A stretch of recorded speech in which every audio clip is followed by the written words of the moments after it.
Hello students, तो फिर से आप सबका अपने यूट्यूब चैनल स्टडी हॉल में स्वागत है। तो स्टूडेंट्स, जैसे हम चैप्टर वाइज ये क्वेश्चन सॉल्व कर रहे थे कि एग्जाम में किस प्रकार से क्वेश्चन आ सकते हैं, उसको एनालाइज कर रहे थे। तो ये मेरे को उतना अच्छा नहीं लगा क्योंकि आप लोगों के पास अभी कुछ ही समय है एग्जाम को होने को। तो इस चीज़ को देखते हुए मैं आपको आज से सैंपल पेपर कराऊंगा। तो मैं आपके लिए कुछ सैंपल पेपर लेके आया हूँ। तो आप सबको पता ही होगा कि ये सैंपल पेपर में लगभग 38 question round about 38 question content करता है। तो इसे सॉल्व करने में हमें टाइम जरूर लगेगा। तो आप अगर वीडियो लंबा बनता है, लेंदी बनता है, तो आप वीडियो को देख के ना डरें। आप हौसला रखें, क्वेश्चन को अपनी कॉपी में आपने सबसे पहले आप करके देखिए आपसे बन रहा है या नहीं। उसके बाद अगर नहीं बनता है तो देखिए किस प्रकार से मैं आप इसे सॉल्व कर रहा हूँ। तो चलिए आज शुरू करते हैं। फर्स्ट सैंपल पेपर से स्टार्ट करते हैं। तो सैंपल पेपर में सबसे ए सेक्शन में एमसीक्यू आता है। ये 20 क्वेश्चन होता है।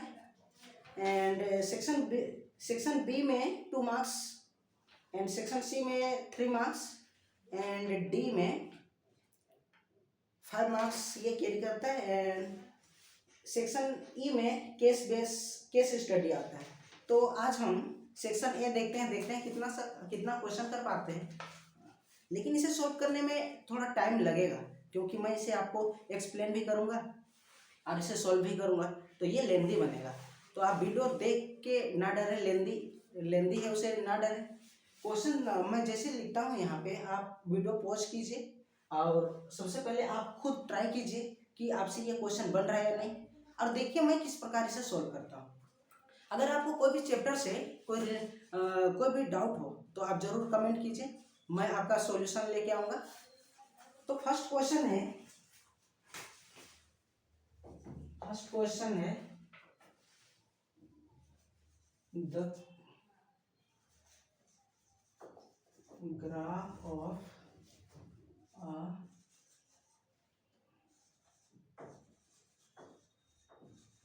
quadratic polynomials px passes through the points -6, 0, 0, -30,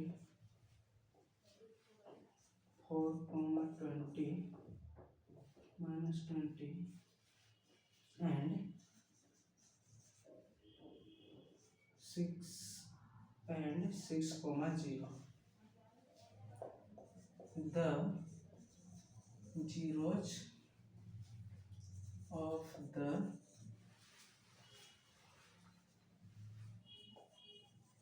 polynomials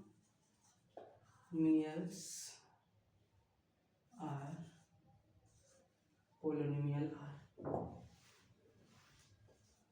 A -6, 0, B 4, 6, C -30, -20, and D -6, 6। ये फर्स्ट क्वेश्चन है। इसे आप क्वेश्चन पढ़िए और ट्राई कीजिए सबसे पहले।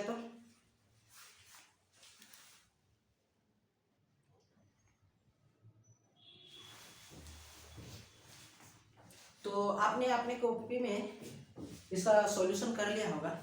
अगर नहीं तो देखिए इसे किस प्रकार सोल्व करना है।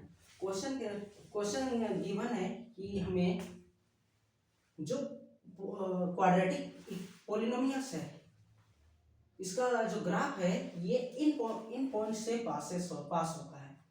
तो हमें ये जीरोस फाइंड आउट करना है। तो ये जो क्वाड्रेटिक पॉलिनोमियल्स बनेगा उस ग्राफ का हमें जीरोस फाइंड आउट करना है। तो आप इस बात को कंफर्म कीजिए कि जो जीरोज होता है वो हमेशा एक्स एक्सिस से ही पास होता है। जो जीरो होगा एक्स एक्सिस से ही पास होगा। यानी हमें क्या करना है, आपको यहाँ पे देखना है ये जो गिवन पॉइंट है ये कौन कौन सा पॉइंट है जो एक्स एक्सिस से पास होता है। अगर कोई पॉइंट है वो एक्स एक्सिस से पास हो रहा है तो वाई वहाँ पे वाई का वैल्यू जरूर जीरो होगा। तो आप ये चारों में से देखिए कि यहाँ पे वाई का वैल्यू कहाँ पे है।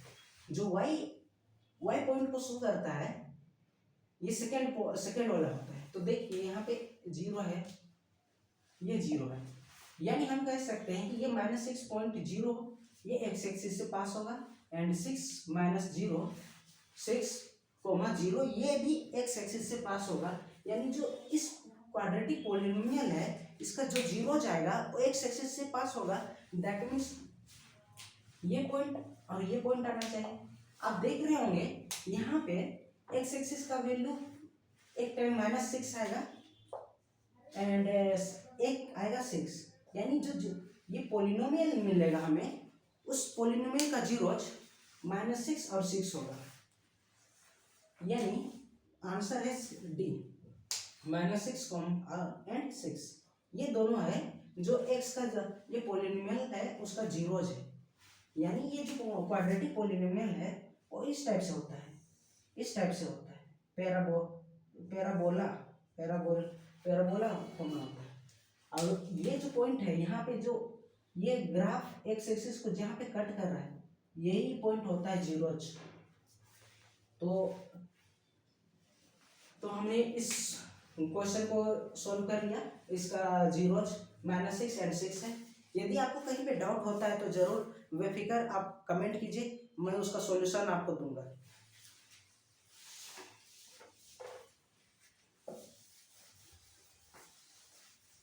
नेक्स्ट क्वेश्चन करते हैं। ये फर्स्ट क्वेश्चन था, सेकंड क्वेश्चन है। थोड़ा स्पीड में करना होगा, कहीं पे आपको समझ नहीं आता है तो कमेंट कीजिए। आपको उतना भी स्पीड में मैं नहीं चलूँगा कि आपको समझ ना आए। तो सेकंड है द वैल्यू ऑफ के for which the system of equation 3x minus ky equal to 7 and 6x plus 10y equal to 3 is inconsistent। Is ये है -10, बी है -5, सी है 5, डी है 7। सबसे पहले वीडियो को पॉज कीजिए और ट्राई कीजिए, खुद से ट्राई कीजिए ये क्या होगी, इसका सॉल्यूशन क्या आता है। कौन सा ऑप्शन है, ए बी सी या डी। तो सबसे पहले आपको ये क्लियर करना होगा कि इनकॉन्सिस्टेंट क्या होता है। इनकॉन्सिस्टेंट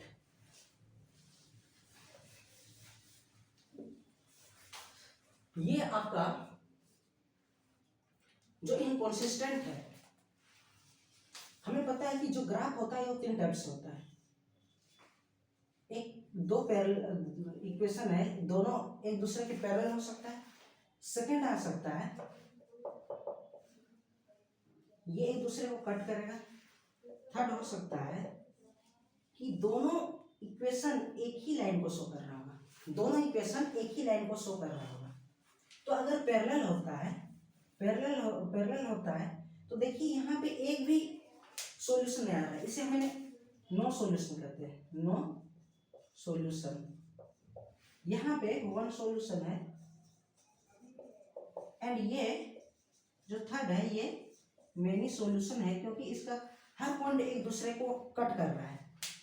तो जो भी कम से कम जो दो ये यहाँ में से जो दो लाइन एक दूसरे को कम से कम एक बार भी कट कर रहे, कम से कम एक बार भी कट करे, उसे कॉन्सिस्टेंट कहते हैं। तो ये दोनों है कॉन्सिस्टेंट एंड ये जो नो सॉल्यूशन है ये है इनकॉन्सिस्टेंट। इनकॉन्सिस्टेंट। इस बात को आपको क्लियर करना होगा सबसे पहले। तो जो यहाँ पे पैरेलल लाइन है इसका हमें सोल्व कंडीशन क्या है वो पता होना चाहिए। इसका कंडीशन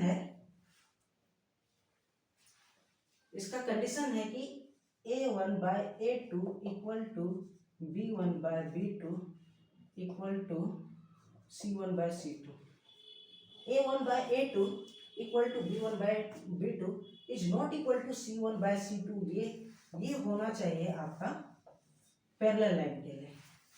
तो जो कंडीशन है हमें ये पुट करना होगा यहाँ पे।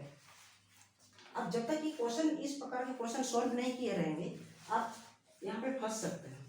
तो इस बात को आप अपने कॉपी में नोट डाउन कर सकते हैं, अपने नोट्स में इसको नोट डाउन कर सकते हैं, ताकि बाद में जब भी इस प्रकार के क्वेश्चन आएंगे तो आप इसे रिवाइज कर, इससे आप इजीली से सॉल्व कर सकते हैं। इसे आपको याद करना होगा। तो इस इक्वेशन के थ्रू हमें इसे सॉल्व करना पड़ेगा। तो जो यहाँ पे दो इक्वेशन गिवन है देख सकते हैं, यहाँ पे ये A1 है, ये B1 है, ये C1 है। तो हमें इस इक्वेशन को 3x - ay इक्वल टू, इसे -7 इक्वल टू 0 भी लिख सकते हैं। एंड सेकंड इक्वेशन को 10y - 3 इक्वल टू 0 लिख सकते हैं। तो आप यहाँ पे देख रहे होंगे A1 equal to 3, B1 equal to -k, C1 equal to -7 and A2 equal to 6, B2 equal to 10 and C2 equal to -3। यहाँ से A1 जितना भी वैल्यू है उसे यहाँ पे पुट करते हैं तो हमें मिल रहा है 3/6 इक्वल होना चाहिए B1 है -k बाय -10 नॉट इक्वल होना चाहिए C1/C2, ये होना चाहिए। तो इसे सॉल्व करने पे यहाँ से हम k का वैल्यू फाइंड आउट कर सकते हैं। आप इसे सॉल्व कीजिएगा तो हमें फाइंड आउट हो रहा है 3 × 6 × 10 इक्वल टू -k, 3 2 जा। तो यहाँ से हमें -k इक्वल टू 5 आ रहा है। That means k equal to 5। Option number C. तो k का वैल्यू हमें इस इक्वेशन में 5 रखने पे ये दोनों इक्वेशन है एक दूसरे के को इनकॉन्सिस्टेंट होंगे। इनकॉन्सिस्टेंट मतलब एक दूसरे को कभी भी मीट नहीं करेंगे, कभी भी इंटरसेक्ट नहीं करेंगे। इस बात को ध्यान रखिए। तो आपका आंसर हो गया सी।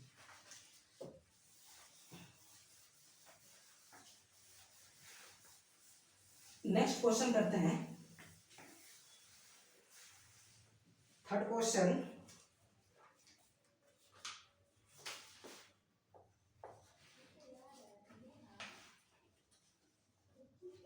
which of the following statements is not true? A number of seconds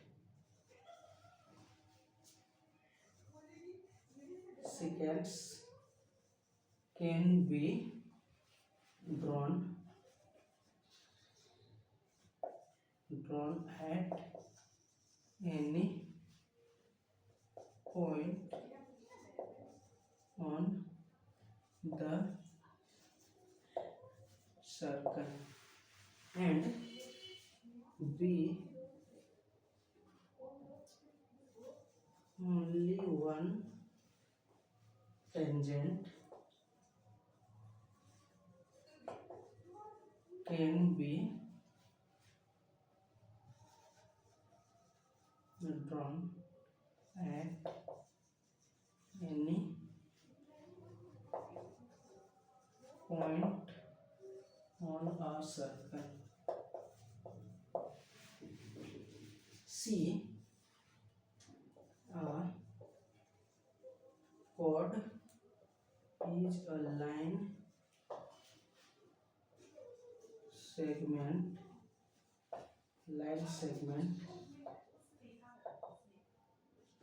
joining two points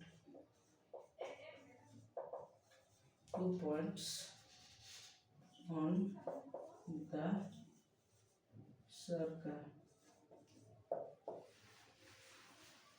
and D है from a point inside a circle only two tangents can be drawn. ये आपका एक क्वेश्चन है, third question है। तो यहाँ पे हमें चूज करना है कि इसमें से कौन सही नहीं है, which one is not true.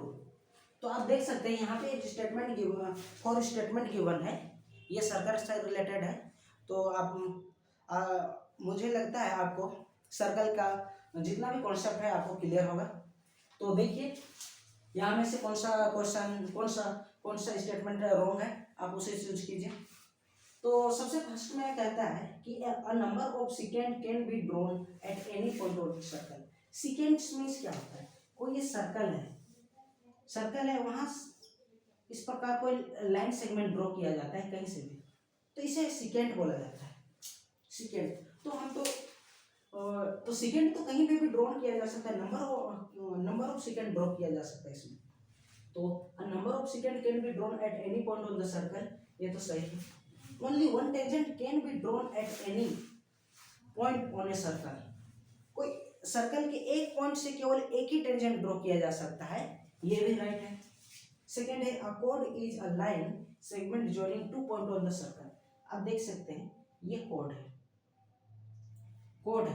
तो ये कॉर्ड सर्कल का 2 पॉइंट को ही टच कर रहा होगा, देख रहे हैं हम लोग यहाँ पे और यहाँ पे, ये 2 पॉइंट पे ही टच कर रहा है। दैट मीन्स थर्ड स्टेटमेंट भी ट्रू है। From a point inside a circle only 2 tangent can be drawn. आप सबको पता होगा कि ड्रॉन, ये जो टेंजेंट ड्रॉन किया जाता है वो यहाँ पे पॉइंट ऑफ कांटेक्ट से ड्रॉ किया जाता है, और ये जो पॉइंट होता है वो ये सर्कल पे होता है, ना कि ये इनसाइड द सर्कल होता है। तो इस प्रकार जो फोर्थ नंबर है ये रॉन्ग हो जाता है। तो जो आंसर है ये नॉट ट्रू, ये डी वाला होने वाला है। तो इस टाइप से देख सकते हैं स्टेटमेंट में आपको कुछ क्वेश्चन स्टेटमेंट में भी हो सकता है which is true, which is not true, इस टाइप से दे सकता है। तो अपना कॉन्सेप्ट को क्लियर कीजिए ताकि इस टाइप से क्वेश्चन को आप इजीली से कर सकते हैं।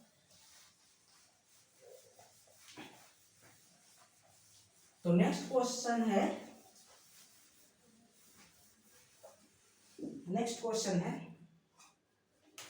क्वेश्चन लिखने में टाइम लगता है तो आप 2x में देख सकते हैं वीडियो, ताकि आपका टाइम भी वेस्ट ना हो, क्योंकि आपका ये जो टाइम है बहुत इंपॉर्टेंट है, आपको टाइम वेस्ट नहीं करना है। तो अगर ये वीडियो आपको इम्पोर्टेंट लगता है तो देखिए, नहीं तो आप अपना टाइम वेस्ट मत कीजिए। कोई जोर जबरदस्ती नहीं है कि आप इस वीडियो को आपको देखना ही है। अगर ये आपके लिए हेल्पफुल है तो देखिए, अन्यथा आप अपने जो दूसरे चैप्टर है या कोई अन्य चैप्टर दूसरे सब्जेक्ट को आपको प्रिपरेशन करना है उसको कीजिए, टाइम वेस्ट मत कीजिए। ये जो टाइम है आपके लिए बहुत इंपॉर्टेंट है, टाइम वेस्ट किसी भी तरीके से नहीं करना है। तो जो 4 नंबर है ये क्वेश्चन है, if nth term of an AP is 7n minus 4, then the common difference of the AP is A 7, B 7 and C minus 4 and D 4। तो ये एपी से रिलेटेड क्वेश्चन है। ये क्वेश्चन बहुत इजी है, आप खुद ट्राई कीजिए। सबसे पहले वीडियो पॉज कीजिए और ट्राई कीजिए और अपना आंसर चूज कीजिए, ये चारों में से कौन सा राइट आंसर है। तो आप देख रहे होंगे ये जो एपी है, एपी का nth term means nth term ये गिवन है, ये nth टर्म गिवन है 7n माइनस 4। मीन्स यहाँ पे हम a1 का वैल्यू रखेंगे, n के जगह पे 1 रखेंगे तो 7 into 1 minus 4 that means 7 minus 4 3। a2 means आ रहा है 7 इंटू 2 माइनस 4, 7 टू जा 14 माइनस 4 दैट मीन्स 10। तो हमें केवल डी फाइंड आउट करना है। तो a1 and a2 find out कर लिया तो हम इसी से डी फाइंड आउट कर सकते हैं, तो आगे करने का कोई जरूरत नहीं है। तो d इक्वल टू होता है a2 माइनस a1, यानी जो ap लिखा हुआ है उसका अगला टर्म से उसका पिछला टर्म को अगर आप माइनस करेंगे तो d मिलेगा, कॉमन डिफरेंस। तो d equal to a2 minus a1, यहाँ पे a2 है हम फाइंड आउट कर लिए हैं 10 है और a1 है 3। इस तरह से आप देख रहे होंगे d का वैल्यू 7 आ रहा है, यानी आंसर इज ए। तो ये एपी से रिलेटेड बहुत इजी क्वेश्चन था। तो इस टाइप से क्वेश्चन आएगा तो आपको छोड़ना नहीं है, ये बहुत इजी क्वेश्चन है, फ्री के नंबर। तो अगर आप इस टाइप से भी क्वेश्चन को छोड़ रहे हैं तो बहुत बड़ी मिस्टेक कर रहे हैं, ये आपके स्कोर को डेफिनेटली इफेक्ट करेगा। नेक्स्ट क्वेश्चन है 5th number, the radius of the base of a right circular cone and the radius of a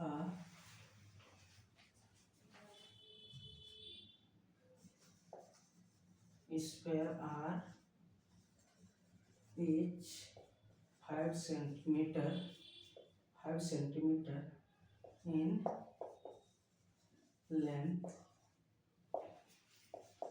if the volume of the cone is equal to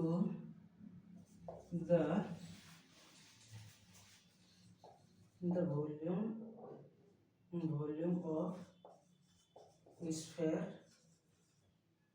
then the height of the cone is A 5 centimeter, B 20 centimeter, C 10 centimeter and D 4 centimeter। तो ये question पढ़िए, pause कीजिए video पहले और question को देखिए क्या है, क्या फाइंड आउट करना है। उसके बाद ये क्वेश्चन को आप खुद से सॉल्व कीजिए, आपसे बन रहा है या नहीं देखिए।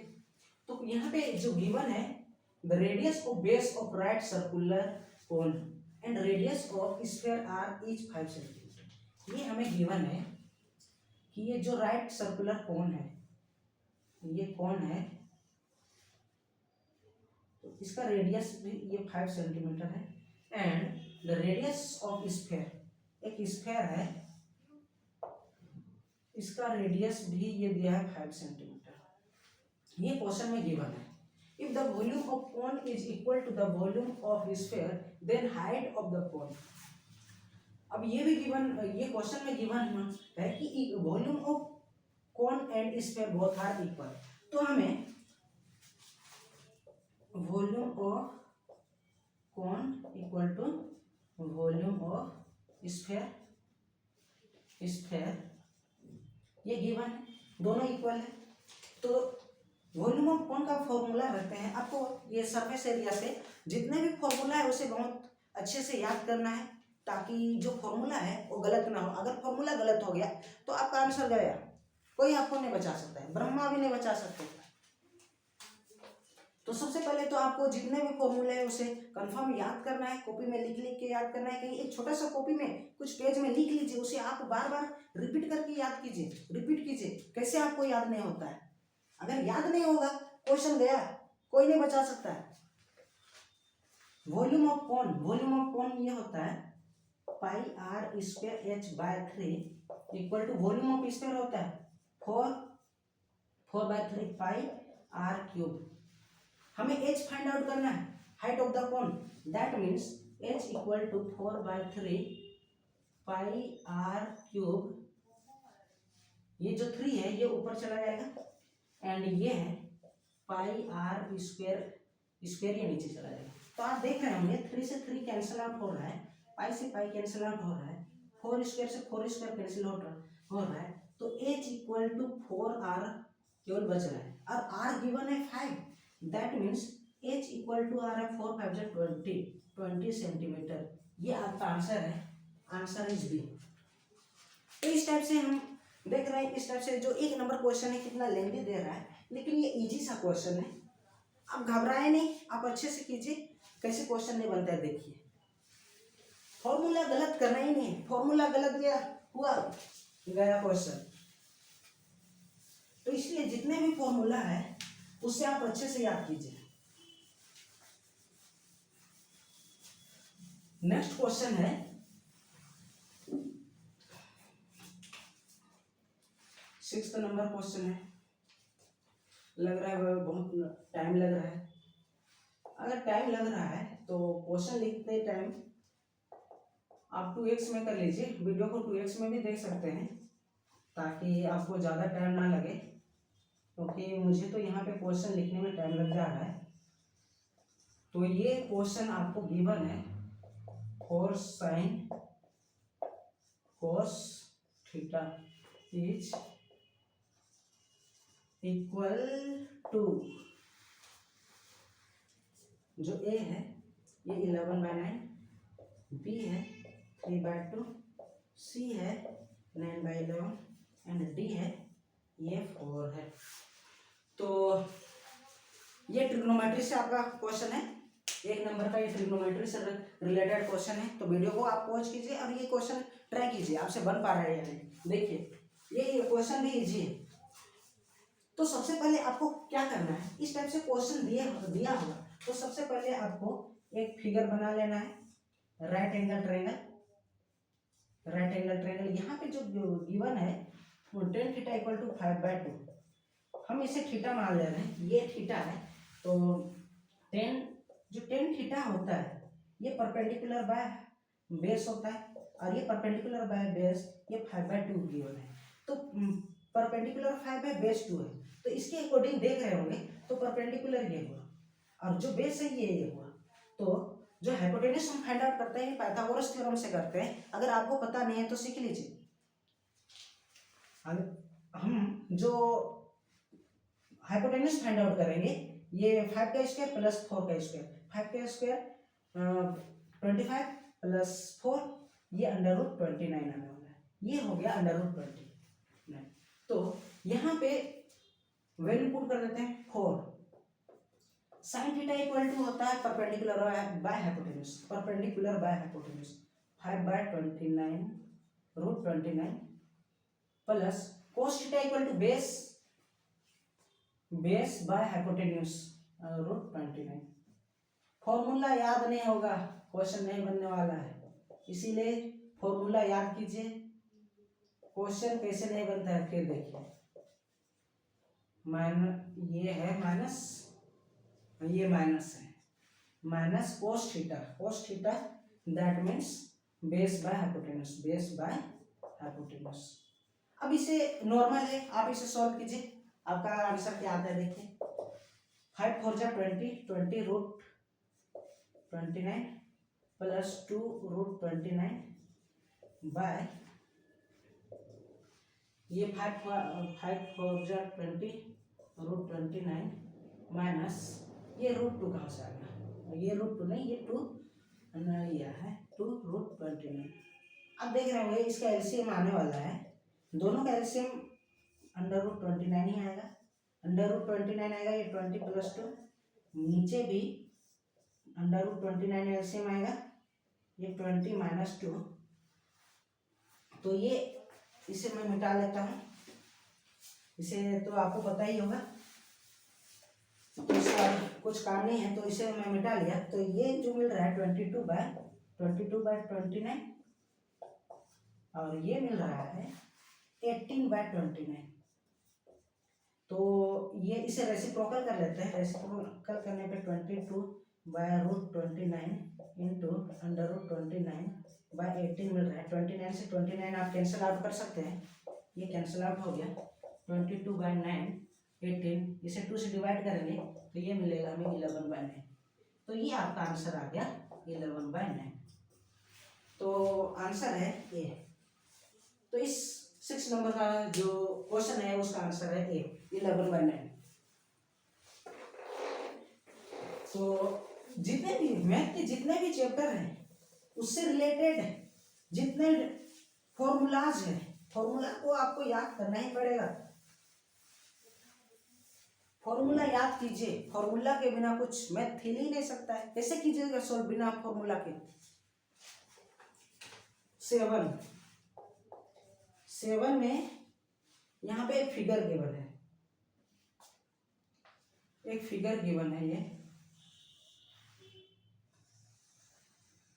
अंडा बन गया होगा, ये सर्कल है, तो अंडा बन गया होगा, तो आप इसे इग्नोर कीजिएगा। ये सर्कल है, ये इस टाइप से है, tangent.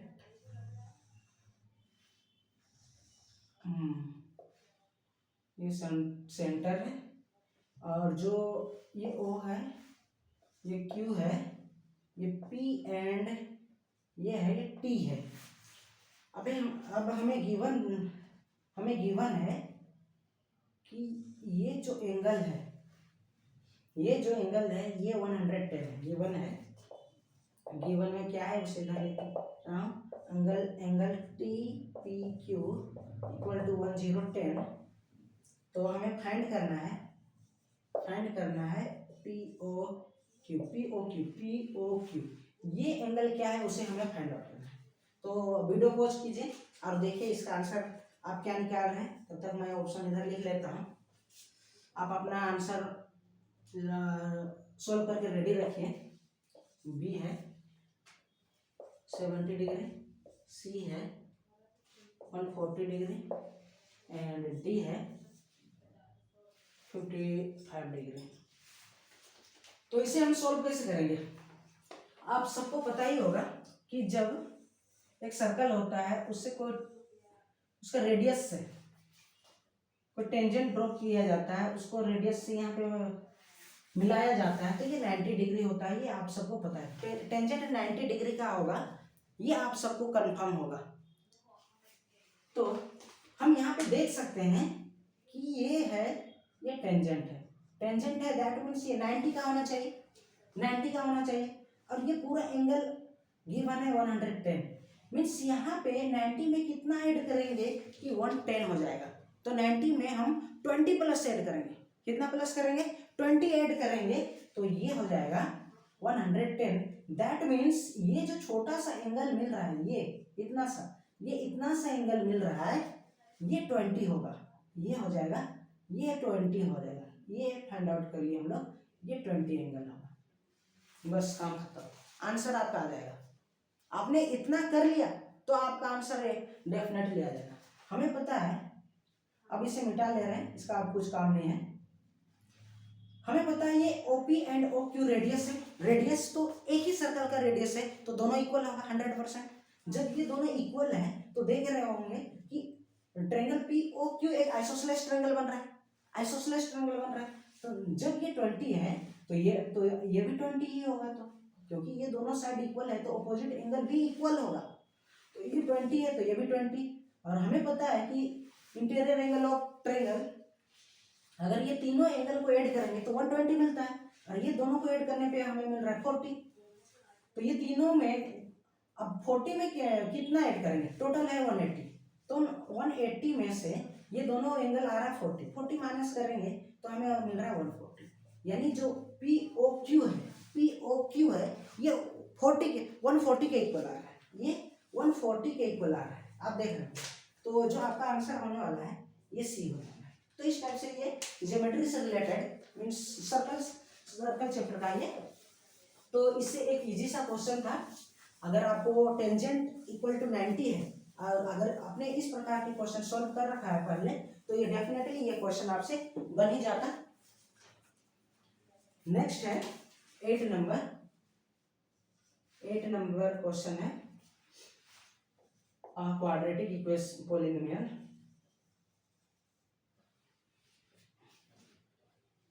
quadratic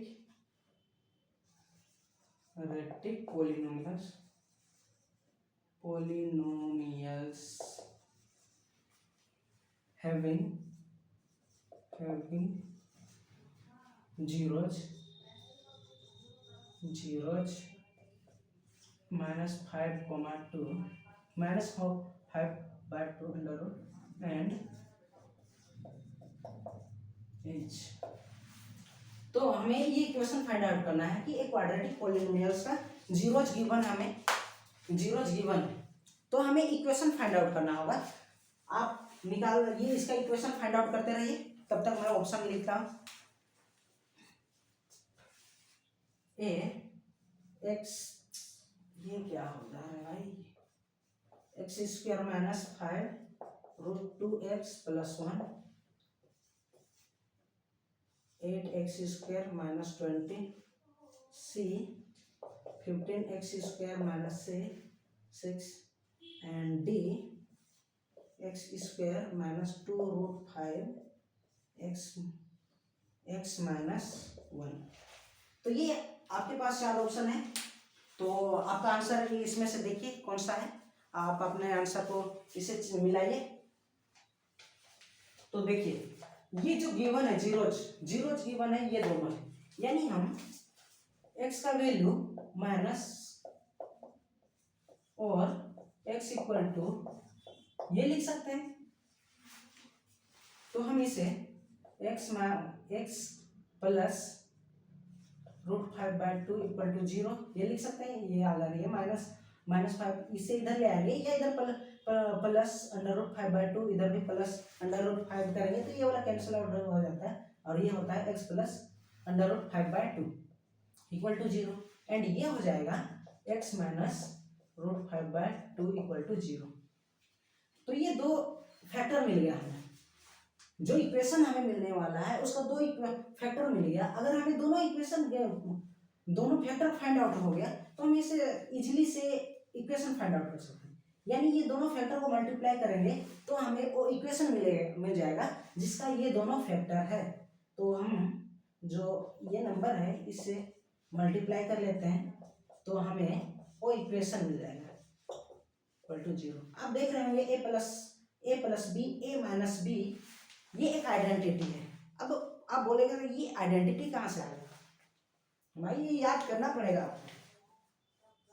a plus B a minus B equal to ये होता है a² - b²। ये तो हमने बचपन में ही पढ़ रखा है, 5-6 क्लास में क्या करते हैं ये तो कहीं याद करते हैं, a प्लस बी का होल स्क्वायर क्या होता है, तो यही सब पढ़ रही है। तो ये हम यहाँ पे पुट कर ये आइडेंटिटी से इसे सॉल्व करेंगे, a plus B a minus B, या आप उससे सॉल्व नहीं करना चाहते हैं तो आप इसे एक एक करके भी मल्टीप्लाई कर सकते हैं, आपका मर्जी जैसे करना है। तो इसे सॉल्व करेंगे तो a² दैट मीन्स ये a है ये b है, a² that means a² minus b² यानी b का वैल्यू है ये, इसे multiply equal to 0, x² equal to इसका स्क्वायर करने पे 5/2 मिलेगा इक्वल टू 0। 2 को दोनों टर्म से मल्टीप्लाई कर देंगे तो हमें मिलेगा x² 2x² -5 इक्वल टू 0। अब ये इक्वेशन हमें फाइंड आउट हो गया, लेकिन अब देख रहे होंगे यहाँ पे कहीं भी ये है ही नहीं, जो हम इक्वेशन फाइंड आउट किए हैं ये तो है ही नहीं यहाँ पे। तो अब क्या करेंगे, अब देखिए इससे रिलेटेड क्या, ये देखिए ये जो 4/20 है ये दोनों नंबर 4 से डिविजिबल है, तो आप इसे 4 से डिवाइड कर देंगे या 4 कॉमन ले लेंगे, तो आप देख रहे होंगे 4 2 जा 8, 4 5 जा, तो देख रहे हैं ये इक्वेशन को हम ये लिख सकते हैं। यानी यहाँ पे पूरा टर्म को 4 से मल्टीप्लाई करेंगे तो हमें 8x² माइनस 20 = 0 ये मिल रहा है। दैट मीन्स ये जो जीरोस दिया है इससे जो इक्वेशन फाइंड आउट करेंगे हम लोग क्वाड्रेटिक इक्वेशन, तो ये है आपका, तो आपका आंसर आएगा डी। नेक्स्ट क्वेश्चन करते हैं हम।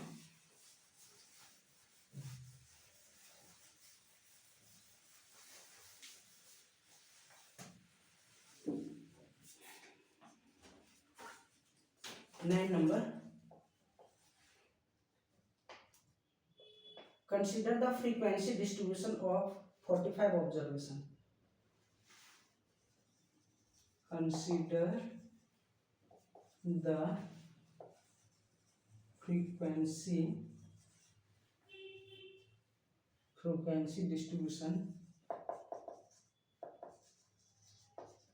distribution of 45 observation. यहाँ पे दिया हुआ है क्लास एंड फ्रीक्वेंसी, ये फ्रीक्वेंसी है, तो 0 to 10 ये 5, 10 to 20 ये दिया 9 एंड 20 to 30 ये दिया 15, 30 to 40 ये गिवन है 10 एंड 40 to 50 ये गिवन है 6। ये कुछ डाटा गिवन है हमें, तो फाइंड आउट क्या करना है, the upper limit of median class, the upper limit of median class is, a देता है 20, बी देता है 10, सी देता है 30 एंड डी देता है 40। तो हमें ये फाइंड आउट करना है, मीडियन फाइंड आउट करना होगा। तो मीडियन मीन्स होता है सबसे बीच का फ्रीक्वेंसी, सबसे बीच का फ्रीक्वेंसी क्या है, तो टोटल है आपका 45, टोटल ऑब्जर्वेशन है 45, तो 45 में जो सबसे मिडिल टर्म आएगा इसे आप 2 से डिवाइड करके देखिए, तो ये 23 आएगा, जो मिडिल टर्म आएगा वो 23 आएगा। अब आपको देखना होगा कि 23 किस रेंज में आता है, जो 23 नंबर ऑफ फ्रीक्वेंसी है ये किस रेंज में आता है, तो आप देख रहे होंगे 5 + 9 14 एंड ये 29, तो जो ये 23 नंबर ऑफ फ्रीक्वेंसी है ये इस रेंज में आ रहा है, आप देख रहे होंगे। इसे जोड़ के देखना होगा कि 23 आप ये कहाँ पे आ रहा है, तो जब हम इसे 5 + 9 14 + 15 29 आ रहा है, 29 आ रहा है, दैट मीन्स जो 23 नंबर ऑफ फ्रीक्वेंसी है इसी में आएगा। अब इसी में आ रहा है तो इसका ये लोअर लिमिट है, ये अपर लिमिट है, तो हमसे पूछ रहा है अपर लिमिट क्या है मीडियन का, तो मीडियन का इस रेंज में पड़ता है और इसका अपर लिमिट है 30, तो आपका आंसर हो जाएगा सी। ये एक छोटा सा क्वेश्चन था।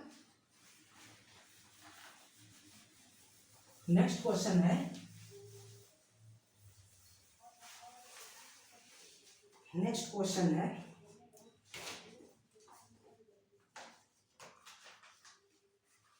आप देखिए नेक्स्ट क्वेश्चन है, एक सर्कल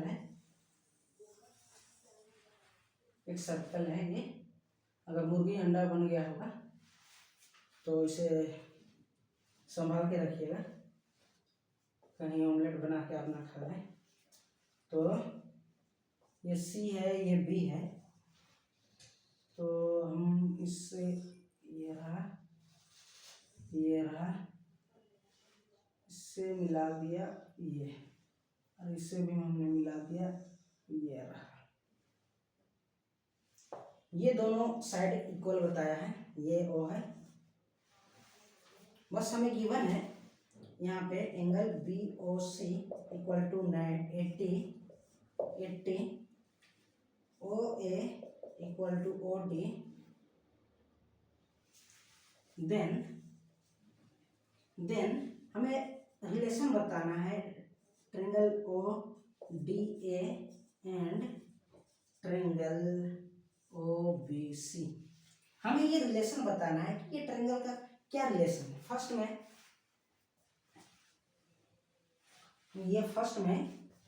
फर्स्ट है equilateral triangle and similar. Equilateral and similar. B है isosceles and similar.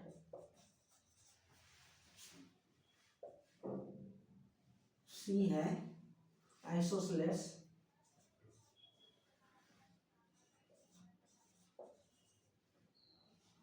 But not similar. D not similar.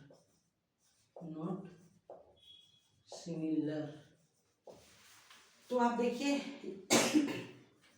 ये क्वेश्चन सॉल्व कीजिए। आप देखिए आपका आंसर इसमें से क्या आता है। तो आप देख रहे होंगे यहाँ पे गिवन है कि ओ ए इक्वल टू ओ डी। ये दोनों गिवन है, दैट मीन्स ये जो ए डी ओ ये जो ट्रायंगल है ये तो आइसोसेलेस आने वाला है, ये 100% है। तो हमें ये दोनों में प्रूव देखना है कि ये दोनों में क्या कोई सिमिलरिटीज है। तो आप देख रहे होंगे सिमिलर किसी भी ट्रायंगल को सिमिलर प्रूव करने के लिए आप सबको पता होगा कि 3 चीज का जरूरत होता है। अगर एंगल तो देख रहे होंगे ये एंगल और वर्टिकली ऑपोजिट एंगल है in triangle A O D.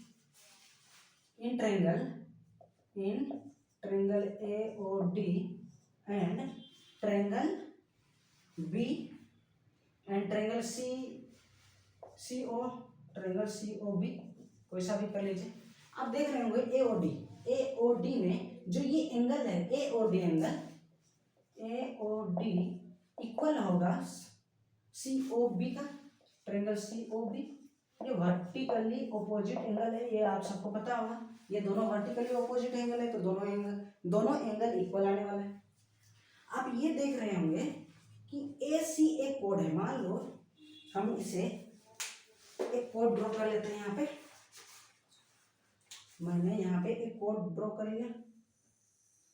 तो आप देख रहे होंगे कि ये जो A B C and A D C ये दोनों ट्रायंगल सेम कोड पे बन रहा है। ये सर्कल के अंदर inside the circle triangle A D C and triangle A B C दोनों सेम कोड पे बन रहा होगा। अगर सेम कोड पे कोई ट्रायंगल बनता है इनसाइड द सर्कल देन ये जो एंगल है ये इक्वल आता है। ये जो एंगल है ये इक्वल आता है। दैट मीन्स हम यहाँ पे लिख सकते हैं कि ए डी ओ इक्वल हो जाएगा आपका सी बी ओ। यहाँ पे लिखिए आप। रीजन 1 नंबर में है तो रीजन लिखने का कोई जरूरत नहीं। प्रूफ आएगा तो आपको लिखना पड़ेगा, लेकिन ये तो 1 नंबर है तो आपको ये स्टेटमेंट फाइंड आउट करना है। तो बस ये मैं आपको समझाने के लिए बता रहा हूँ, आपको तो लिखना नहीं है। तो ए ओ ये दोनों ट्रायंगल सेम कोड पे बन रहा है तो ये डी और बी इक्वल होगा। तो मैंने यहाँ पे लिख लिया। तो by angle triangle A O D similar to triangle C O B. अगर ये दोनों सिमिलर हो गया तो आप देखिए ये सिमिलर है तो ये आइसोसेलेस ट्रायंगल है तो ये भी आइसोसेलेस ट्रायंगल ही होगा। कि सिमिलर प्रूव कर दिया दैट मीन्स कोरस्पॉन्डिंग पार्ट भी मस्ट प्रोपोर्शनल। तो अगर ये आइसोसेलेस ट्रायंगल है तो ये भी आइसोसेलेस ट्रायंगल होगा। दोनों को हमने सिमिलर कर दिया दैट मीन्स ये जो दोनों ट्रायंगल है ये सिमिलर तो है ही एंड आइसोसेलेस ट्रायंगल भी होगा। Then equilateral triangle isosceles and similar, isosceles but not similar. ये आपका आंसर आ रहा है बी। तो देखिए इस टाइप से ये क्वेश्चन को सॉल्व करना था।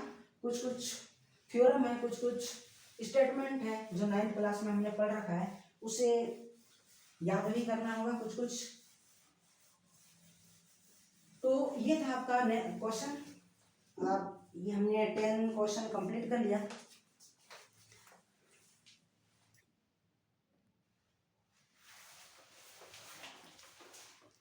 तो ये 11 क्वेश्चन आपके सामने है। The root of quadratic equation, ये क्वाड्रेटिक इक्वेशन हमें गिवन है, इसका रूट क्या आने वाला है उसे हम चेक करने वाले हैं। तो आप बनाइए, इसे सोल्व कीजिए, इसका नेचर फाइंड आउट कीजिए क्या होता है, उसमें से ये कौन सा सही आंसर है उसे चूज कीजिए। तो जो नेचर फाइंड आउट करने के लिए हमें डिस्क्रिमिनेंट फाइंड आउट करना है, तो डिस्क्रिमिनेंट इक्वल टू होता है बी स्क्वायर माइनस 4ac। जब इसका वैल्यू यहाँ पे आप पुट करेंगे तो b का वैल्यू आप देख रहे होंगे यहाँ पे 1 है, तो 1 का स्क्वायर 1 माइनस 4, a का वैल्यू भी 1 आ रहा है एंड c का वैल्यू आ रहा है -1। तो आप देख रहे होंगे 1 और ये 4, दैट मीन्स 5 आ रहा है, यानी जो ये बी स्क्वायर माइनस 4ac है ये ग्रेटर देन 5 है, दैट मीन्स ग्रेटर देन 5 है, तो इसका जो वैल्यू आने वाला है ये डिस्टिंक्ट वैल्यू आएगा, टू एंड डिस्टिंक्ट वैल्यू आएगा, real and two distinct value होगा।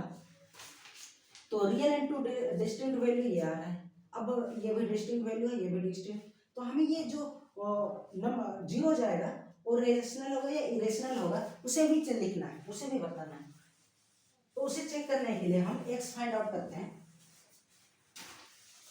x फाइंड आउट करने का तो ये फॉर्मूला है B square minus 4ac by 2a। b का वैल्यू है -1 प्लस माइनस ये √5 आया था, √5 आया था बाय 2 इंटू a। तो ये जो वैल्यू आएगा -1 प्लस √5 बाय 2 और आएगा -1 माइनस √5 बाय 2। तो ये जो वैल्यू मिल रहा है हमें, आप देख रहे होंगे ये जो वैल्यू मिल रहा है वो हमें रेशनल नंबर नहीं मिल रहा है, ये इरेशनल नंबर है। दैट मीन्स जो आपका आंसर था root of the polynomial is irrational and distinct value. Distinct value B square minus 4ac ये ग्रेटर देन 0 था, इसीलिए ये डिस्टिंक्ट वैल्यू आया एंड x का वैल्यू हम फाइंड आउट कर रहे हैं। तो आप देख रहे होंगे ये एक इरेशनल नंबर मिल रहा है, इसीलिए इसका आंसर 1।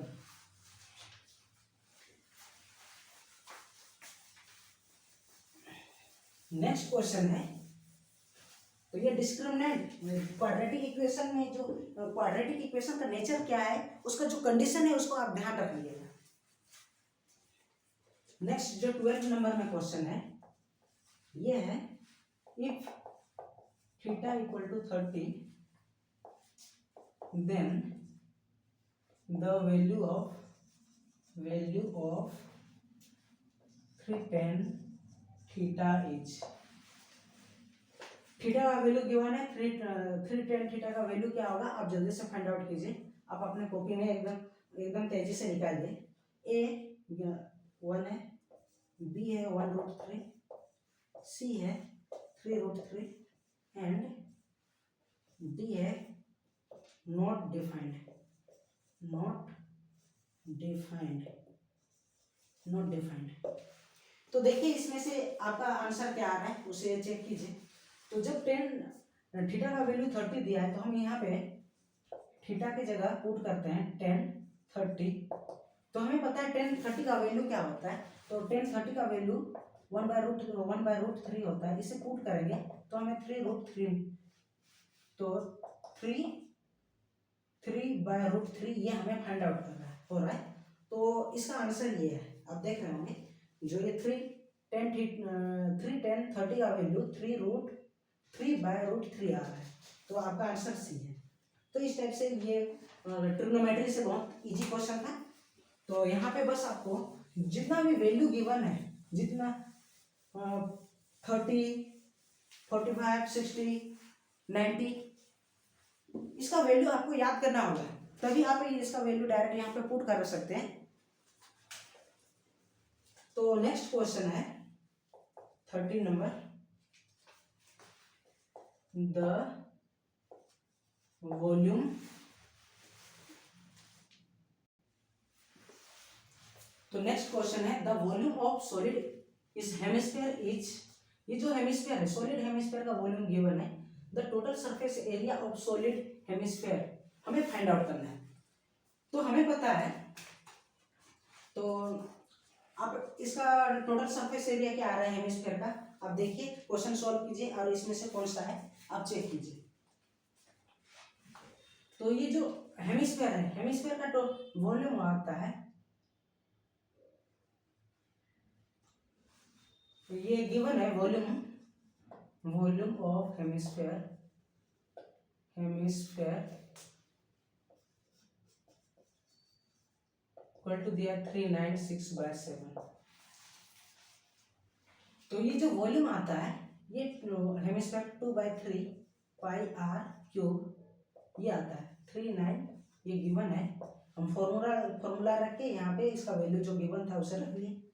तो हम यहाँ से आर क्यूब फाइंड आउट करते हैं, आर क्यूब इक्वल टू आ जाएगा ये 396/7 इंटू 3/2 एंड ये आ जाएगा पाई, पाई का वैल्यू पुट करेंगे 22/7, 7 से 7 कैंसल आउट हो जाएगा, 2 से 198 मिल रहा है। तो 198 इंटू 3/22, तो इसे हम 11 से 11 टू जा 11 1 जा 11 8 जा 2 से 9 9 3 जा 27, R cube equal to 27, that means R equal to 3, ये हमें फाइंड आउट करना। आर का वैल्यू हमें 3 मिला। तो हमें total surface area of hemisphere, total surface area of hemisphere equal to होता है 3 पाई आर स्क्वायर। फॉर्मूला आपको याद रखना है, तभी जाके आप क्वेश्चन बहुत तेजी से सॉल्व कर सकते हैं। 3 पाई का वैल्यू हम ले लेते हैं 7 एंड आर स्क्वायर 3 इंटू 3, तो हमें मिला 3 3 जा 9 9 3 जा 27, 27 इंटू 22/7, तो इसे 7 से मल्टीप्लाई करेंगे, 7 2 जा 14, 9 2 जा 18 और 1 19, 4 and 5/7 सेंटीमीटर स्क्वायर, ये आपका आंसर आ गया 594/7। तो आप देख रहे होंगे इसका टोटल सरफेस एरिया ये मिल गया, हमारा आंसर बी है। तो इस टाइप से हमें ये total surface area find out करना था। यहाँ पे सरफेस एरिया रिलेटेड से जितने भी फॉर्मूला है उसे आप अच्छे से याद कीजिए, तभी ये क्वेश्चन आप सॉल्व कर सकते हैं। इससे रिलेटेड जितने भी क्वेश्चन है, जब फॉर्मूला याद होगा तभी आप ये फाइंड आउट कर सकते हैं, नहीं तो कहीं ना कहीं ये आपको मिस्टेक होने ही वाला है। 15 नंबर जो क्वेश्चन है,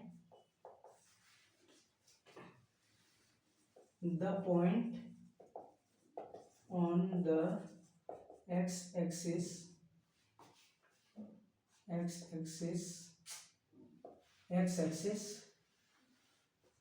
nearest to the point -4 is,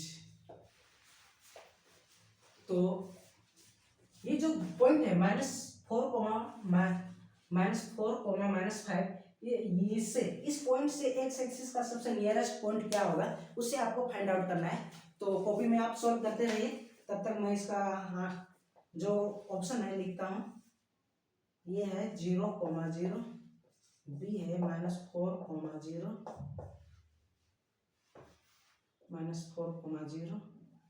सी है -5,0 एंड डी है -41,0।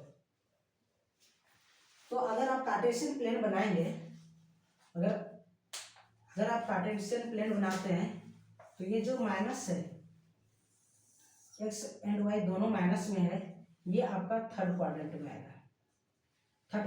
आएगा, तो मैं 1 2 3 4 5 6 1 2 3 4 5 6 -1 -2 -3 -4 -5 -6 -1 -2 -3 -4 -5, ये -6 है। तो ये जो पॉइंट आएगा 4 एंड 5 यहाँ पे आ रहा है, ये -4, -5। तो ये एक्स एक्सिस के सबसे नजदीक कौन सा कहाँ पे होगा, ये एक्स एक्सिस के सबसे नजदीक यहाँ पे होगा -4। क्योंकि ये यहाँ पे देखिए यहाँ से सबसे सामने ये 4 ही होगा, -4। तो ये जो पॉइंट आ रहा है, ये पॉइंट आ रहा है, इस पॉइंट का हमें वैल्यू लिखना है। ये पॉइंट आ रहा है यहाँ पे जो नियरेस्ट, ये सबसे नियरेस्ट पॉइंट है इस पॉइंट से। तो इसका वैल्यू, ये जो वैल्यू, इसका वैल्यू है -4,0। तो -4,0 ये सबसे नियरेस्ट पॉइंट है एक्स एक्सिस में -4, -5 से। तो जो आपका आंसर है -4,0 ये बी। तो इस टाइप से ये इस क्वेश्चन को सॉल्व करना था, क्योंकि आप हमें पता है एक्स एक्सिस पे वाई का वैल्यू 0 होगा, एक्स एक्सिस पे वाई का वैल्यू 0 होगा। एंड यहाँ पे देखिए, यहाँ पे एक्स का वैल्यू क्या गिवन है, जिस पॉइंट से हमें एक्स एक्सिस पे नियरेस्ट डिस्टेंस फाइंड आउट करना है, वहां पे देखिए कि एक्स का वैल्यू क्या है, -4, और एक्स एक्सिस में वाई का वैल्यू 0 होगा। दैट मीन्स जो नियरेस्ट पॉइंट होगा इससे वो -4,0 होगा। इस टाइप से भी आप सोल्व कर सकते हैं। ये 1 मार्क्स का क्वेश्चन है, आप इसे बिना सोल्व किए भी फाइंड आउट कर सकते हैं। आपको बस आंसर लिखना है, लेकिन विदाउट सॉल्व किए हमें इसे कैसे फाइंड आउट कर सकते हैं, तो हमें सॉल्व तो करना ही पड़ेगा। एंड 16 क्वेश्चन है।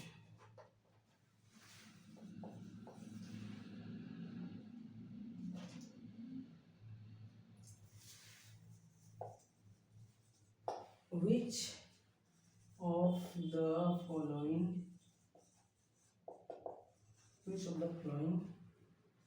gives the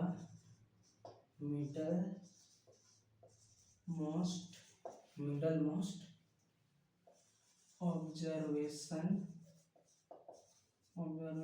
of the data। ये डाटा है, ये है मीडियन, बी है मीन,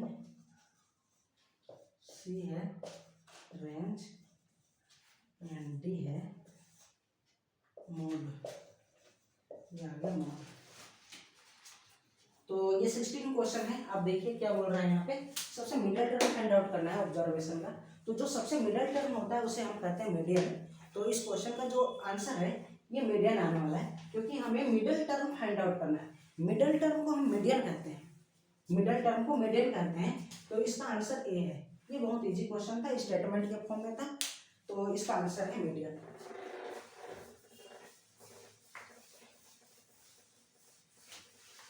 नेक्स्ट क्वेश्चन देखिए,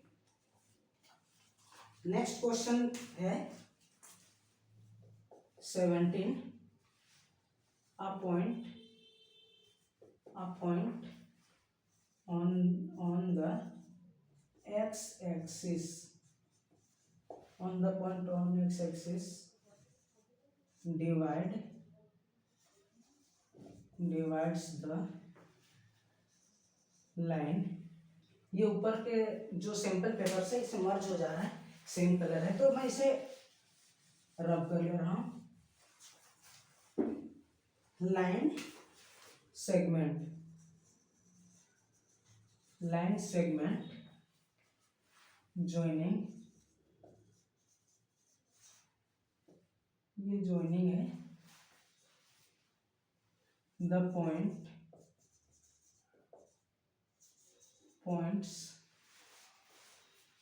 points A2, -3 and B है 5, 6 in the ratio 1:2। the pointage ये है आपका कोऑर्डिनेट ज्योमेट्री से रिलेटेड है। तो क्वेश्चन आप देखिए और सॉल्व करने का ट्राई कीजिए, और आंसर क्या होता है आप अपने कॉपी में लिख के रखिए। ऑप्शन है इसका 4, 0, बी है -7,2 ये -2, सी है 3,0 एंड डी है 0,3। ये है। तो इस क्वेश्चन को हम सॉल्व करते हैं। देखें यहाँ पे एक लाइन सेगमेंट गिवन है, एक लाइन सेगमेंट है, मान ये x axis, a point on the x axis divides, जो एक्स एक्सिस पे ये डिवाइड करेगा। मान लेते हैं ये एक पॉइंट है ए, ये बी है, ये 5,6 एंड ए है 2,-3, और ये एक्स एक्सिस को कट कर रहा है, एक्स एक्सिस पे कट कर रहा है किसी पॉइंट पे। तो मान लेते हैं यहाँ पे जो कट करेगा ये एक्स एक्सिस पे कट कर, एक्स एक्सिस इसे यहाँ पे कट कर रहा है, दैट मीन्स एक्स का वैल्यू यहाँ पे एक्स आएगा, कुछ आएगा एक्स का वैल्यू, एंड वाई का वैल्यू तो यहाँ पे डेफिनेटली जीरो आएगा। वाई एक्स एक्सिस में अगर ये एक्स एक्सिस है तो वाई का वैल्यू यहाँ पे हमेशा जीरो ही होगा, तो ये जीरो आएगा। एंड ये जो रेशियो है ये गिवन है 1:2। तो ये सेक्शन फॉर्मूला से है, ये सेक्शन फॉर्मूला से रिलेटेड ये प्रॉब्लम है। तो हमें पॉइंट फाइंड आउट करना है, मीन्स ये एक्स एक्सिस कहाँ पे कट कर रहा है, ये दोनों लाइन को एक्स एक्सिस 1:2 में कहाँ पे कट कर रहा है वो वैल्यू फाइंड आउट करना पड़ेगा। तो यहाँ पे एक्स का वाई का वैल्यू तो गिवन है, तो हमें वाई का वैल्यू फाइंड आउट नहीं करना है, तो हमें केवल एक्स का वैल्यू फाइंड आउट करना है, एक्स का वैल्यू ही फाइंड आउट करना है। तो एक्स इक्वल टू आता है section formula x1 m2 plus x2 m1 by m1 plus m2, ये आपका सेक्शन फॉर्मूला का सेक्शन फॉर्मूला है। हम यहाँ पे x का वैल्यू करते हैं, x1 इसे है 2 × 2 plus 5 × 1 bye m1 plus m2 3। तो आप देख रहे हैं कि 2 × 2 4 प्लस 5/3, ये 5 + 4 9/3, दैट मीन्स 9/3 मीन्स ये 3। जो x का वैल्यू है ये हमें मिल गया 3,0।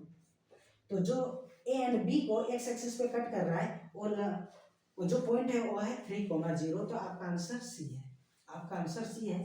तो हम इसे एलिमिनेशन मेथड से भी कर सकते हैं। देखिए ये x एक्सिस है तो y का वैल्यू यहाँ पे डेफिनेटली 0 होगा, तो आप b एंड d को एलिमिनेट कर सकते हैं कि ये तो दोनों आंसर गलत है। तो हमें बस ये दोनों में से a एंड b से ही चेक करना था कि इसका आंसर क्या होने वाला है। तो आप यहाँ में से x का वैल्यू यहाँ पे 4 या 3 पे पुट करके भी आप चेक कर सकते थे। तो आप किसी भी तरीके से आंसर ले आ सकते हैं, चेक कर सकते हैं। यहाँ पे जो ऑप्शन में गिवन है वैल्यू, उससे भी आप उसको पुट करके भी आंसर फाइंड आउट कर सकते हैं।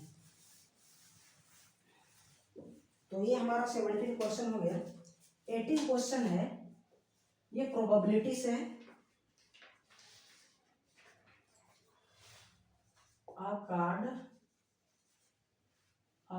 ये कार्ड है is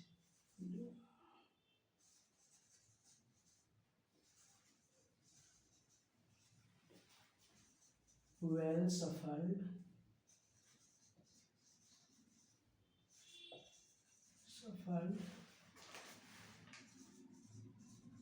deck of playing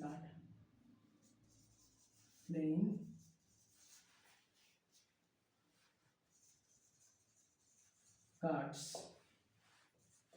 The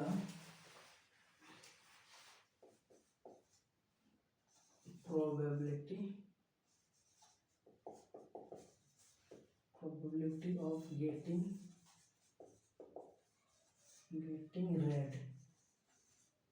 red face card is A है 3/13, B है 1/2, C है 3/15 एंड D है 3/27। ये क्वेश्चन है कि हमें well shuffled deck of playing card and probability find out करना है getting red face card is. हमें रेड फेस कार्ड का प्रोबेबिलिटी फाइंड आउट करना है टोटल कार्ड में से। तो सबसे पहले आप इसे सॉल्व कीजिए। तो आप सबको पता होगा कि टोटल 13 कार्ड्स होते हैं, टोटल 13 कार्ड्स होते हैं। ये A 2 3 4 5 6 7 8 9 10 11 12 नहीं होता है, J Q J के इस टाइप से होता है। ये आपका 13 कार्ड्स हो गया और हर कार्ड में 2 कलर का होता है।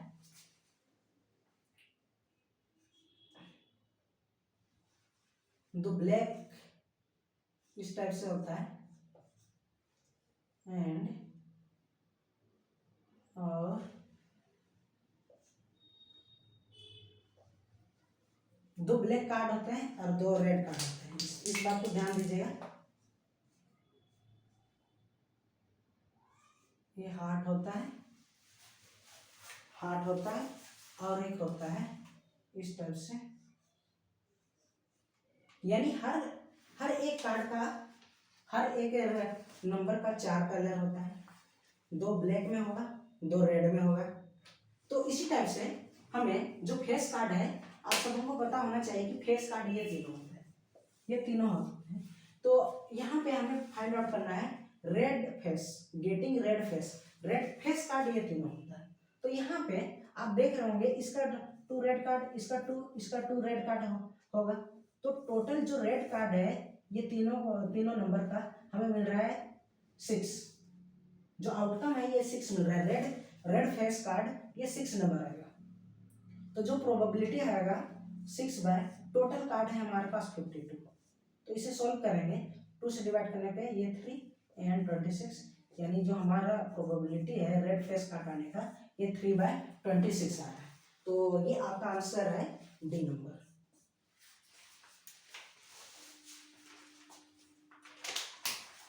ये डी नंबर आपका आंसर हो गया। तो हम एमसीक्यू पोर्शन से हम 18 क्वेश्चन तक कर लिए और 2 क्वेश्चन बाकी है। ये दोनों क्वेश्चन है एसर्शन एंड रीजन से होने वाला है। एसर्शन एंड रीजन है 19 एंड 20 नंबर। तो मैं इसे क्वेश्चन बोर्ड में लिखता हूँ।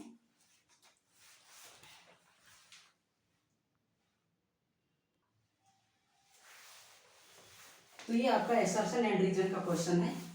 19 नंबर में एसर्शन कहता है कि HCF of any 2 consecutive even natural number is always 2। ये क्या है? HCF of any 2 consecutive even natural ये 2 बार आ गया। even natural number is always 2 and second है even natural number are divisible by 2। Even number हम तो उसे कहते हैं जो 2 से कंप्लीटली डिविजिबल होता है। तो ये सेकेंड स्टेटमेंट है कि even natural number is divisible by 2, ये सही है। एचसीएफ ऑफ इवन नंबर ये भी 2 ही आएगा। जितने भी इवन नंबर है उसका एचसीएफ कॉन्जुगेटिव इवन नंबर का एचसीएफ 2 ही आएगा।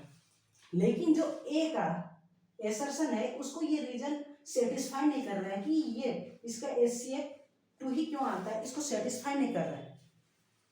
तो स्टेटमेंट ए भी सही है, बी भी सही है, एसर्शन भी सही है, रीजन भी सही है, बट जो आर है ए को सेटिस्फाई नहीं कर रहा है, एक्सप्लेन नहीं कर रहा है।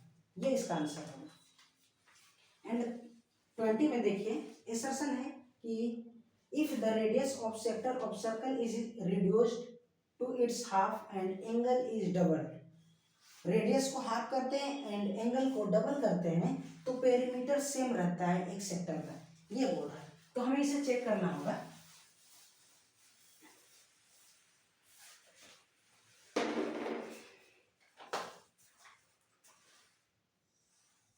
एक सर्कल है, ये एक सर्कल है। मान लेते हैं इसका रेडियस 14 सेंटीमीटर है, इसका रेडियस 7 सेंटीमीटर है। ये जो सेक्टर बन रहा है ये 30 है, ये जो सेक्टर बन रहा है ये रिड्यूस टू हाफ। रेडियस को रिड्यूस करना है, एंगल ये 65।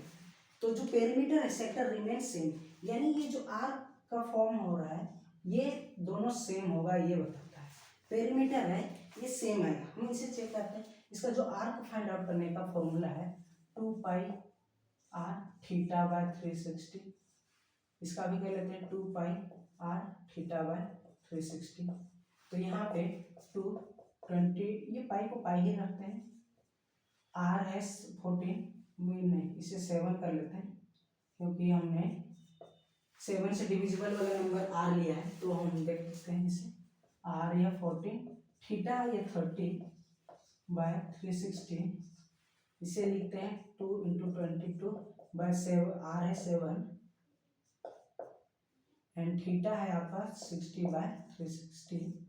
तो आप देख रहे होंगे कि 0 से 0 12, 7 2 जा ये हो रहा है एंड इसे 7 से 7 6 जा ये आ रहा है, ये 2 से इसको डिवाइड कीजिएगा तो 6 आ जा रहा है, यानी ये 2 × 22 ये 6 आ रहा है। इसे डिवाइड करने पे ये 3 मिलेगा, हमें 3 मिलेगा एंड यहाँ पे भी ये मिल रहा है 2 × 22/6, 2 से डिवाइड करने पे ये कैंसिल आउट हो जाएगा एंड ये 3। तो आप देख रहे होंगे यहाँ पे कि जो आर है, आर्क है, दोनों में 22/3 मिल रहा है। मीन्स जो फर्स्ट स्टेटमेंट है कि अगर कोई भी अगर रेडियस को हाफ करते हैं और एंगल को डबल करते हैं तो ये आर्क है, लेंथ ऑफ आर्क ये सेम ही रहने वाला है, ये स्टेटमेंट सही है। The length of arc subtending angle theta at the centre of circle of radius R that is equal to ये। तो इसको देखते हैं हम, फर्स्ट स्टेटमेंट तो सही आ गया एंड सेकेंड को देखते हैं। जो रीजन है, ये स्टेटमेंट गिवन है कि जो सबटेंडेड जो आर्क है, आर्क का फॉर्मूला यहाँ पे दिया हुआ है, length of arc equal to आएगा ये 2πr θ/360। तो आप देख रहे होंगे ये 2 इससे डिवाइड करेगा πr θ/180 ये मिल रहा है, जो हमें ये गिवन है। लेंथ ऑफ आर इतना ये गिवन है, ये इतना होता है। तो जो रीजन है इसका स्टेटमेंट भी सही है कि जो लेंथ ऑफ आर्क ये πr θ/180 होता है एंड स्टेटमेंट 1 भी सही है। तो इस टाइप से आप देख रहे हैं यहाँ पे, लेकिन ये इसको एक्सप्लेन कर रहा है क्या, एक्सप्लेन कर रहा है कि नहीं, आप इसे चेक कीजिए, स्टेटमेंट अच्छे से पढ़िए, चेक कीजिए और कमेंट कीजिए कि ये कर रहा है कि नहीं। कमेंट में लिखिए ये स्टेटमेंट आ रहे हैं और इस सेक्शन को एक्सप्लेन कर रहे हैं या नहीं। तो आज हमने सैंपल पेपर 1 के MCQ पोर्शन से जो 20 क्वेश्चन आते हैं वो सारे के सारे हमने कर लिए। तो ये वीडियो काफ़ी लेंथी बन गया है, तो आप देखिएगा इसे 2x में, ताकि थोड़ा फास्ट मोड में देखिए ताकि आपका जो टाइम है ज़्यादा ना लगे। क्वेश्चन अच्छे से पढ़िएगा और पॉज करके खुद ट्राई कीजिए कि क्वेश्चन आपसे बन पा रहा है नहीं। तो ये MCQ क्वेश्चन हमने सारे के सारे कर लिए, तो आज के लिए इतना ही करते हैं। और नेक्स्ट सेशन मैं जो क्वेश्चन B है, B और D को एक साथ करा दूंगा। तो चलिए आज के लिए इतना ही, जय हिंद।